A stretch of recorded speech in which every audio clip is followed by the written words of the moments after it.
In the heart of the continent of Imperia lies the capital, Olympus City. It was a testament to modernity.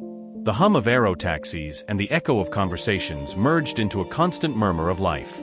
The avenues, illuminated by neon lights and LED screens, created a vibrant, energetic atmosphere that never slept. The air was saturated with the scent of advanced technology and, at times, a hint of artificial rain that kept the rooftop gardens perpetually green. In the large shopping centers, service drones delivered packages directly to customers, while automated cafes served personalized drinks in seconds. The afternoon, until that moment ordinary, transformed in an instant. The sky, a canvas of twilight blue and orange, darkened with an unnatural speed. It was not a storm cloud, it was an immense shadow stretching over the city. In the blink of an eye, the sunlight was extinguished, and Olympus City was plunged into a deep sudden darkness, so total it felt as if midnight had arrived. Silence took hold of the streets, broken only by the faint hum of the city's automated systems still running. Then, the darkness shattered. A blue-white glare ripped through the firmament. It was not the light of a star, but the flash of a meteor exploding upon entering the atmosphere. The soundless blast generated a light so intense that it erased all shadows. It was a blinding glow that not only illuminated the city but seemed to pierce every window and object, leaving a luminous impression on the retinas of all who witnessed it. This instant of overwhelming light, the first extraordinary event in human history, became known as the Resplendence. Following the blinding flash, the darkness of night returned, but this time with a new element, fear. For a brief second, the city fell into a deathly silence, its inhabitants petrified, their minds unable to process what had just happened. This silence was the prelude to total chaos. Screams began in the most affected districts, a chorus of panic that spread like a shockwave across Olympus City. The aero taxis, once elegant and silent, now moved erratically, some crashing into each other or plummeting into buildings. In the streets, people ran aimlessly, the moving sidewalks ground to a halt, and security systems blared a deafening, omnipresent alarm. The effects of the impact were devastating and visible to all. The sophisticated chrome and glass skyscrapers had become ghosts with dark holes where windows used to be. In the districts near the epicenter, a third of the metropolis had been pulverized, reduced to smoking rubble and still incandescent craters. Skywalks collapsed and fell, levitation structures plummeted, and a layer of dust and ash covered the streets. The other part of the city, though not destroyed, suffered severe damage. Broken facades, electrical systems failing, and suspended bridges crumbling. It was a landscape of desolation, a brutal reminder of human fragility and technological arrogance. The world they knew had been erased in an instant, replaced by an uncertain and terrifying future. Citizens who, by mere chance, were near the fall of one of the meteor fragments felt a sharp pang, a tingle in their spine that they could not ignore. Days, weeks later, these sensations manifested into abilities that defied logic and science. Thus, the Resplendence became the turning point in history, the moment when the mundane became extraordinary and humanity had to redefine its own existence. Ran, a solitary and quiet 12-year-old boy, had always been very observant and curious, which sometimes led him into trouble. Before the Resplendence, his life was quite normal. He went to school, hung out with his friends occasionally, but always felt there was something beyond the ordinary. His father, Petrie, spent most of his time in the workshop, submerged in the smell of metal and synthetic fluids while repairing the city's complex aeromechanical parts. His mother, Lila, on the other hand, worked at the main hospital, surrounded by the aseptic environment of the Special Infant Care Unit. The dedication of both to the city's function, one to its machinery, the other to its most vulnerable people, gave Ren a unique perspective on the gears that made his world run. On the day of the impact, Ren was with his parents doing the weekly shopping, a mundane task in the midst of the futuristic metropolis, while arguing about their next purchases. Suddenly, a deafening crash pierced the sky near them. A fragment of the meteor plummeted, not far from where they stood. The explosion was not just sound, but a tangible shockwave that threw all three of them into the air. The asphalt cracked and rose in chunks. The screams of people mingled with the crunch of collapsing buildings. Ron, before darkness claimed him, had a final glimpse of the sky, now a mixture of fire and debris. Time seemed to stop. Ren's last sensation was his mother's hand slipping from his, before the world became a dark void. On a secluded farm, surrounded by green cornfields, lived Silvano, a robust man with hands calloused by work, who had moved away from the city's busy life to dedicate himself to agriculture. Today, on his trip to restock supplies, he was accompanied by Bernie, his loyal Saint Bernard dog. Bernie was not just a pet, but an unconditional companion, a gentle giant with fur as thick as the clouds and kind eyes that reflected his owner's calm. Silvano and Bernie were just finishing packing their provisions into the car when Bernie, usually so serene, barked with an urgency Silvano had never heard from him. The dog was not barking out of fear, but from the instinct to help. Without a second thought, Silvano loaded Bernie back into the truck. He had no plan, only an uncontrollable urge to rescue the injured. He knew he couldn't face the magnitude of the disaster alone, but at that moment, his sole priority was to find as many survivors as possible and offer whatever aid was necessary.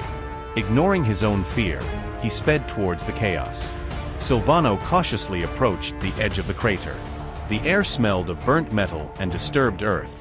His eyes scanned the devastated landscape, searching for any sign of life, but he found only silence and rubble. Just as despair began to set in, his attention was caught by Bernie. The dog, with his ears down and an urgency visible in his body language, stopped in front of the remains of a wall, barking persistently and moving his head toward a specific spot. Silvano followed Bernie's gaze and, among the debris, saw a young boy lying against the building wall. Without wasting time, he approached and knelt beside him. The boy, who appeared to be run, was clutching something tightly in his hands. Silvano checked his pulse and, to his relief, confirmed he was still alive. With a superhuman effort, he felt a sharp pain in his shoulder, as if struck by lightning, but managed to lift the unconscious Ren to take him to his truck. While running to get the young man to safety, Silvano caught his reflection in a shard of glass from a shattered wall. What he saw stopped him dead in his tracks. His eyes widened. In the reflection, his skin looked rougher, and a trace of brown fur was beginning to show at the edge of his neck. His jaw felt more pronounced, and for an instant, he saw in his own face the gentle features of Bernie. The shock paralyzed him, but his dog barking brought him back to reality. Bernie continued sniffing through the rubble, searching for more people, acting with an unwavering loyalty that, unbeknownst to Silvano, was no longer so different from his own. Run woke up with a pounding headache. His vision was blurry, and the distant sounds of alarms and sirens were muffled. He was in a strange room, with polished metal walls and a warm, faint light coming from a ceiling he didn't recognize. Panic seized him when he saw nothing familiar. The last image in his mind was the chaos of the impact, his mother's scream, and his father's hand. The door opened and a tall man entered. He wore a long trench coat, dark gloves, and a hat that covered his face. The strangest thing was the breathing mask he wore, giving him a mysterious and somewhat intimidating air. He approached the bed cautiously, his movements precise and silent. Seeing Ren awake, he paused for a second, his surprise palpable even through the mask. "You're awake," his voice said, clear and calm. "I'm Silvano." Ren tried to sit up, but a sharp pain stopped him. My parents, where am I?"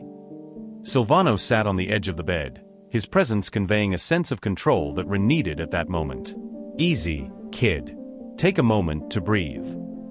He explained what had happened, the sudden darkness, the explosion, and how he had found him unconscious amidst the rubble. He told him he had wanted to take him to the main hospital, where his mother worked, but the place was cut off, and the whole city was a hell of chaos and destruction. "My parents? Did you see them?" Ren asked in a whisper, clinging to hope. "I was with them when..." Silvano fell silent for a moment, the only visible answer a slight shake of his head. "Where I found you, it was just you. Debris was everywhere. I didn't see anyone else." The news hit Run like a physical blow. Anguish overwhelmed him. "No, it can't be. We were all three together. I can't leave them like that. I have to go look for them." Silvano placed a firm hand on his shoulder. "You've been unconscious for 3 days, Ren. The world you knew is no longer the same. The best you can do for them now is rest and regain your strength. Once you feel better, I'll help you look for them." Silvano's words, though stern, carried a promise of hope. Run, exhausted and overcome by the news, lay back down on the bed. At least for now, he wasn't alone. While processing the news, Ren's gaze drifted toward the nightstand. There, on the polished metal surface, was a rock the size of a coin, but this was no ordinary rock. It emitted its own vibrant, multicolored light, shifting in hue as if it contained a miniature nebula. Its facets reflected the room's light in a way that recalled a prism, but its texture was that of a rough stone. Fascinated, Ren reached out to touch it. The stone was cold, but the energy it emitted caused a tingling sensation in his fingers. His confusion grew. "What is this?" he murmured, more to himself than to Silvano. Silvano, who had been watching him in silence, walked over to the table. "You were holding it when I found you," he explained, his voice calm and emotionless. "I brought you and that rock with me." Silvano then left the room. The revelation disconcerted Ren. He did not remember picking up the stone. As Ren grasped the stone, he felt a tingle in his hands. Suddenly, he had a fleeting vision, a dark forest and a hooded figure. Just then, Ren got out of bed. The throbbing pain in his head was dull, but the urgency to find answers was much stronger than any physical discomfort. He left the room and found Silvano in the kitchen. The man was standing with his back to him, his trench coat no longer so intimidating in the room's warm ambience. He was busy preparing food, the smell of a hot meal filling the air. Ren, overwhelmed by a mix of fleeting memories and chaotic visions of the explosion, sat down on a dining chair, his head feeling as if it were about to burst.